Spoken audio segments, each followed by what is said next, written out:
Бишкек шаарынын Орто Сай базарында чыккан өрт боюнча кылмыш иши козголду. Бул тууралуу Октябрь райондук ички иштер бөлүмүнөн билдиришти. Милициянын маалыматына караганда өрт тигүү цехи, тест атым жайы жана дүкөн жайгашкан 2 кабаттуу имараттан чыккан. Аталган факты боюнча Жазык кодексинин 210-беренеси менен кылмыш иши козголду. Өрттүн себебин аныктоо үчүн техникалык экспертиза дайындалууда. Райондук милиция бул жерде өрт коопсуздугу боюнча тартип бузуулар болгонун, экологиялык жана техникалык коопсуздук боюнча мамлекеттик инспекциясына маалымат берип, рейд жүргүзүү өтүнүчү менен кайрылганы айтылды. Эске салсак, 9-ноябрга караган түнү саат 00:18 чамасында Бишкектеги Орто Сай базарынан өрт чыккан. Өрт түнкү саат 2:16 чектөөгө алынып, толугу менен эртең мененки саат 8:55 өчүрүлгөн. Район жетекчиси тиешелүү органдарга кайрылып, өрт жана ушул сыяктуу кырсыктарды алдын алуу үчүн Орто Сай базарында кандай иштер кылынганы боюнча маалымат сурады.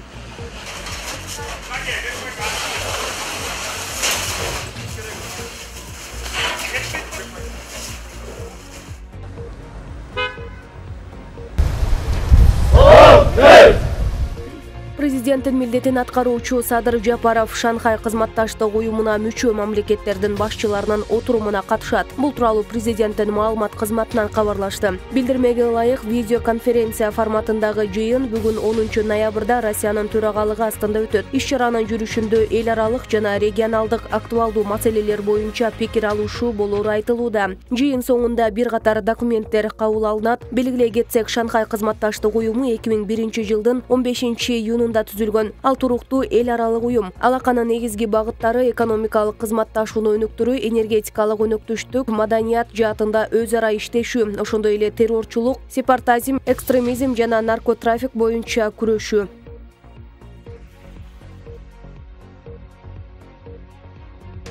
Дарыканаларда коронавируска каршы дары-дармектин 2-3 айлык топтому бар. Бул тууралуу фарм компаниялардын маалыматына таянып, социалдык маселелер боюнча вице-премьер-министр Эльвира Сурабалдиева Бишкектеги дарыканалардын айрымдарын текшергенде айтты. Анын белгилешинче, 9-ноябрда мамлекеттик материалдык резервден кампалары текшерилди. Бүгүн жеке фармакологиялык компаниялардын өкүлдөрү менен жолугушуу уюштурулуп, дары-дармектердин запасы боюнча баа саясаты талкууланат. Кыргызстанда коронавирус эпидемиясы быйыл март айында башталган. Оорунун биринчи толкуну июль айына туш келип, 1000ден ашуун адамдын өмүрү кыйылган. Октябрь айынын ортосунда коронавирустун экинчи толкуну башталды. Дарыгерлер күн сууктап, сезондук сасык тумоо башталганда абал оорлошору ыктымал экенин айтып жатышат.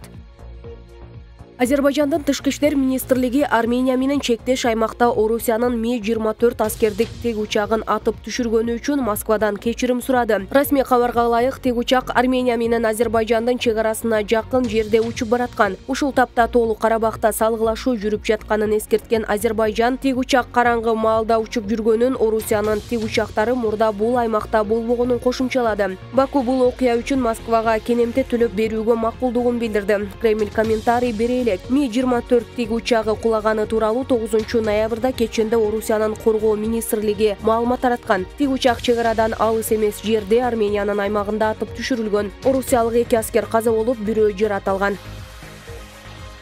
Азербайжандын, Армениянын жана Орусиянын президенттери Тоолук Карабакта ок атышууну токтотуу боюнча бирдиктүү билдирүүгө кол коюшту. Бул тууралуу алгач 9-ноябрда түндө Армениянын өкмөт башчысы Никол Пашинян Фейсбукка жазып, өзү менен эли үчүн оор чечим кабыл алганын айтты. Ал салгылашуу жүрүп жаткан аймактагы абалды эске алуу менен ушул кадамга барганын белгилеп, муну жеңиш да эмес, утулуу да эмес деп сыпаттады. Ок атышуу келишимине кол коюлганын андан соң Азербайжандын президенти Ильхам Алиев менен Орусиянын президенти Владимир Путин да тастыкташкан. Спутник агенттигинин армян кызматы Путинге таянып тараткан кабарга ылайык, орусиялык медиаторлор Тоолук Карабакка барып, маселени жөнгө салууга салым кошушат. Бирок бул тууралуу Кремль расмий маалымат тараткан жок. Тоолук Карабактагы жекчилдер ортосундагы соңку кагылыш сентябрь айынын соңунда тутанган. Андан бери кеминде 1000 киши каза болду.